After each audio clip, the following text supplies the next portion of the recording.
Good morning. It's Monday. It's Thanksgiving week. I'm excited to be here with you again on a Monday morning. This time at 7:30 a.m. instead of 7 a.m.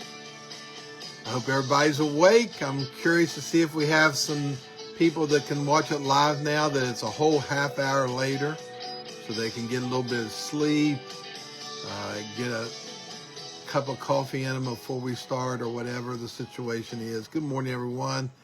I'm glad to have you along. I'm wondering, good morning, Tom and Susan. Nice to have you. 7:30 appeals to you, I'm sure. Like really most people, I'm thinking. There's very few people that will say, well, 7 is better for me. At least I haven't heard that. Now, that may happen after I say that, but it's good to have everybody along. It is November 24th, 2025. It's new every morning because my content is new every morning. I go on to other things. This is podcast number 26, which means I've been doing this for 26 days. And I hope you've got a chance to see some of those. You can go to It's New Every Morning on YouTube to see the back episodes, I'll say, or podcasts. That's where I'm putting them on. That's where you can stream them forever or thereabouts. And that's where I'll eventually move this live thing to. So 7:30 is new. We'll see if that works out. I got a couple other things new that I was going to try to start today, but haven't done that. I have a new camera. I'm still piddling with, so to speak, so I'm not quite ready to throw that out to you, but probably this week sometime you'll see a brand new camera.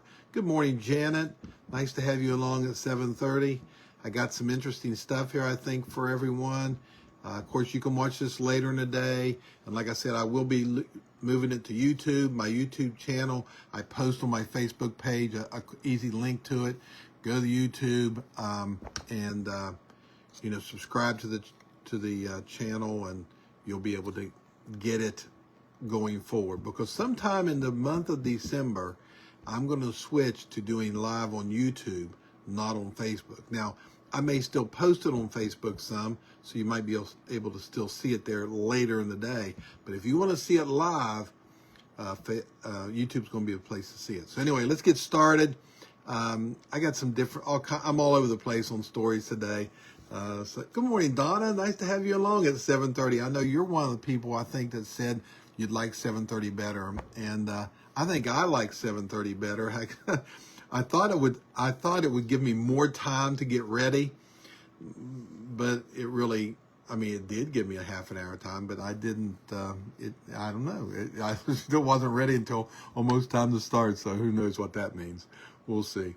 The first story is entertainment. Wicked for Good earns the #1 spot in the U.S. box office this weekend. And this is weekend, and this time is really important because we're going into a holiday weekend. A lot of people go to see movies on Thanksgiving weekend and from here on right through Christmas. But it was #1. It beat its original one from last year by a little bit. So I don't have a clue what that's about. I hadn't seen the first one. I haven't seen that one. So here we go. But, if somebody wants to comment about, yes, it's good, or no, it's not, that's fine. So the COP30 Climate Summit is now over. And the attendance did not do anything to expand, prior commitments to curb fossil fuels. And that was, there was a lot of people who were very happy about that, I guess, the attendees, because, the U.S. government didn't send anybody. They didn't send a representative because they think it's a bunch of hooey. That's not a quote. That's my quote. And, of course, there's people from the United States who were there because this is all about the people that think it's a big deal. I think it's silliness. Of course, that's my opinion. But I do know that, Americans are paying less for fuel, and that's good. So let's go to online shopping because that's a big thing. a lot of people, almost everyone that goes online and does some shopping on there. Now, 1/3 of Americans say, now this is a Pew Research information, but 1/3 of Americans say that they have had an online shopping scam happen to them. Are you part of that 1/3? 85% of U.S. adults say online scams and attacks are a problem, on shopping sites and things like that. 36% say that they have either purchased something that either never arrived or was counterfeit or was not refunded for and didn't arrive. 12% say that the experience has happened in the last year. Now, 50% of people say it's a big problem.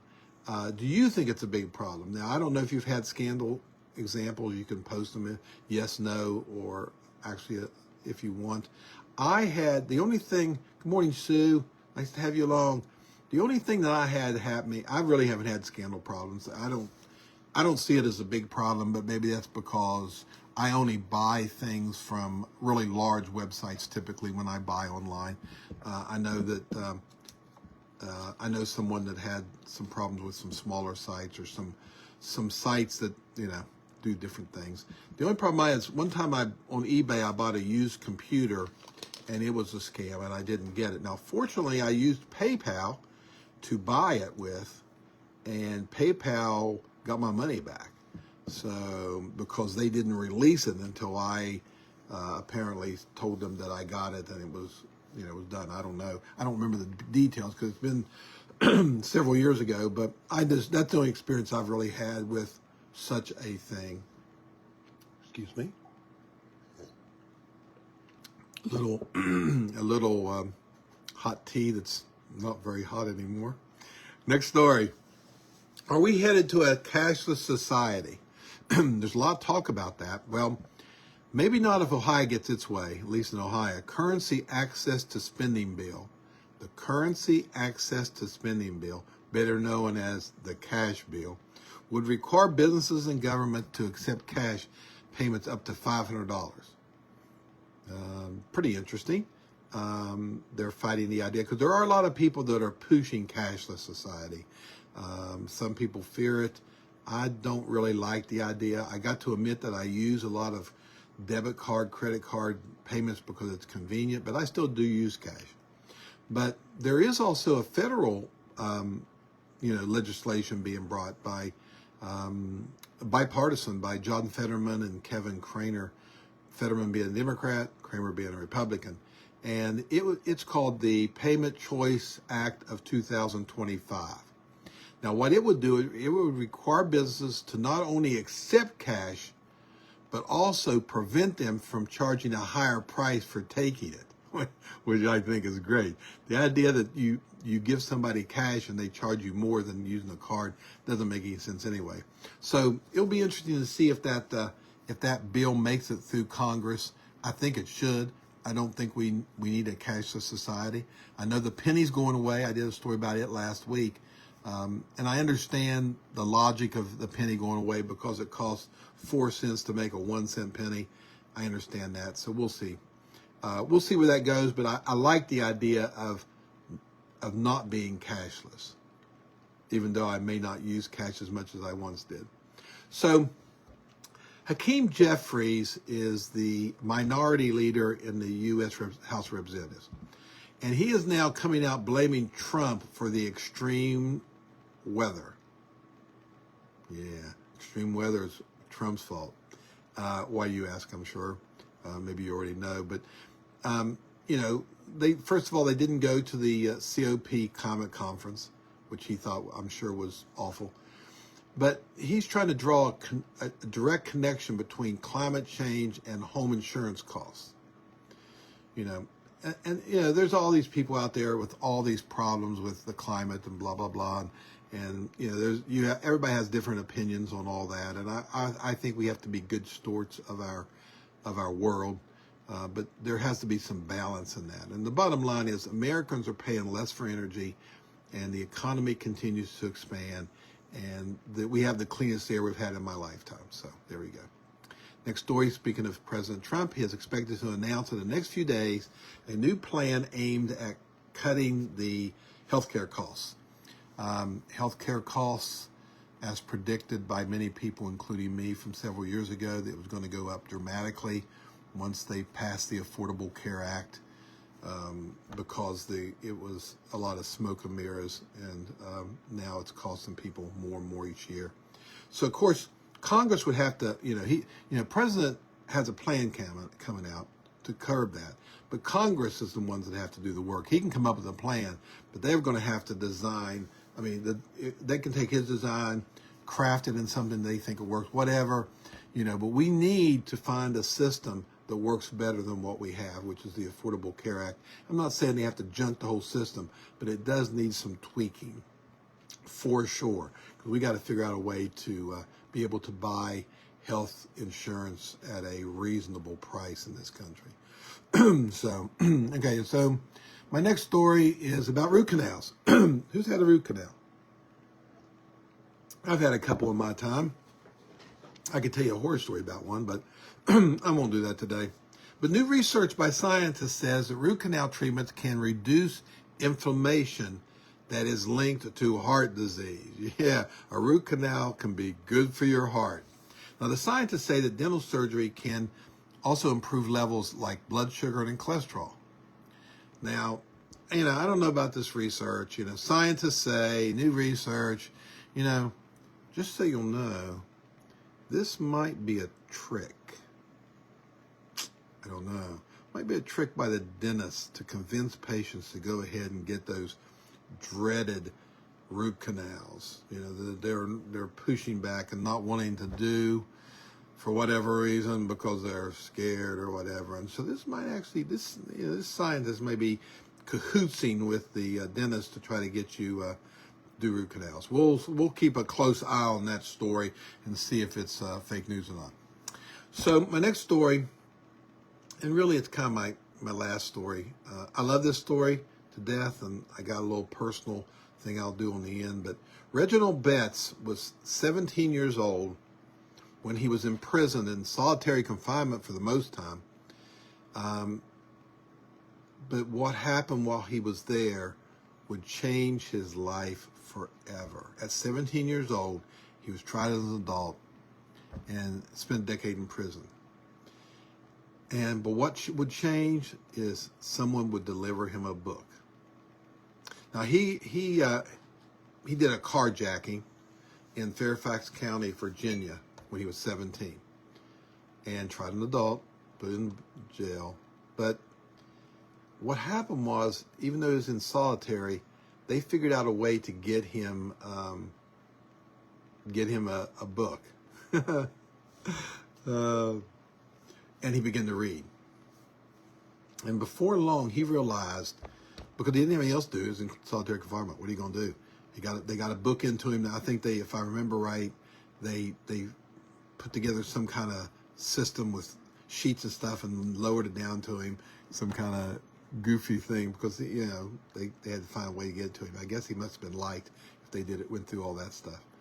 So anyway, once he realized that reading, he started enjoying it, and that was his way out. When he got out of prison, he went full speed straight toward studying. He earned a bachelor's degree, and then he are you ready for this, a law degree from Yale. The 17-year-old kid that was in prison now is a lawyer from Yale. And eventually he founded a company or a nonprofit called Freedom Reads. It's a nonprofit that provides libraries and books to prisoners all over the country. How cool is that? Huh? Is that cool? I think it is. I think it's great, super cool. And so Freedom Reads, on their website, it says, and I'm going to quote off its website, prisons are the loneliest place on earth. And it also says, this is a fact that our founder and CEO, Reginald Betts, knows all too well. So Freedom Reads, since it was started in 2020, has installed more than 550 libraries in more than 275,000 books, and continuing to grow every day. Just because someone gave him a book. No, he's now 45, and he has a quote. He has lots of quotes, but my favorite one that I read was, he said, "Freedom begins with a book." So I have a question for you today. Do you read? Does your freedom start with a book? Mine kind of did. When I was in my mid-20s, I wasn't reading. I didn't read in school. I have a bachelor's degree. I read just what I absolutely had to, and that wasn't very much. I wasn't reading books. I don't know that I ever read a book in my entire life at that age. Possibly. I don't remember. But at the age of 25, I ran into a businessman, a successful businessman, had a chance meeting, didn't know him, but we kind of created a relationship. And he turned me on to books. He read books, and he said, you know, if you know, he was kind of tutoring me. And he said, you know, you need to read, and this is what you need to read. Well, he said, you need to read, and I said, what do I need to read? And he said, so he gave me a list of 10 books. And actually, I think he gave me a book, if I remember right. And for the first time really in my life, at mid-20s, I started reading. And I loved it. And I still read, not maybe as much as I did at one point, because I'm doing so many other things, but I still read. I love to read. And I did something that I thought I would never do. I wrote books. I've wrote a couple books. We'll talk about that more on here as time goes by, if you don't know about my books that I've written. But I can, you know, if I look back at my 25-year-old self and someone told me you're going to write a book someday, I would have laughed. I would have laughed at them. And for anybody that went to school with me or was around me at that younger age, they would laugh too. And so, and actually I'm writing a book right now, hoping to finish it sometime over the next month or couple months as things slow down for me a little bit. So anyway, if you don't read, it's time to read. It's time to pick up a book. If you don't know what to read, you can read for entertainment, you can read for information, whatever comfort level you have. You can read something really easy, but at any rate, read. Start reading. If you need some help, contact me. I'll turn you on to some really easy, fun books, including my own, which is also easy read and books. But go do it. Go do it. Read. Pick up a book. Start today. It's never too late to start reading.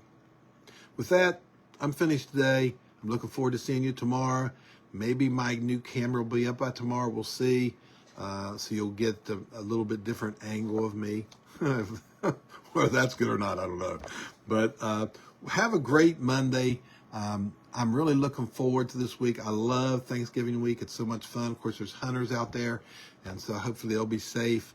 I'm sure they will be, you know, and get some deer and things like that. And you guys take care. Be blessed. Have a great day. I'll see you tomorrow morning at 7:30 a.m. Bye-bye.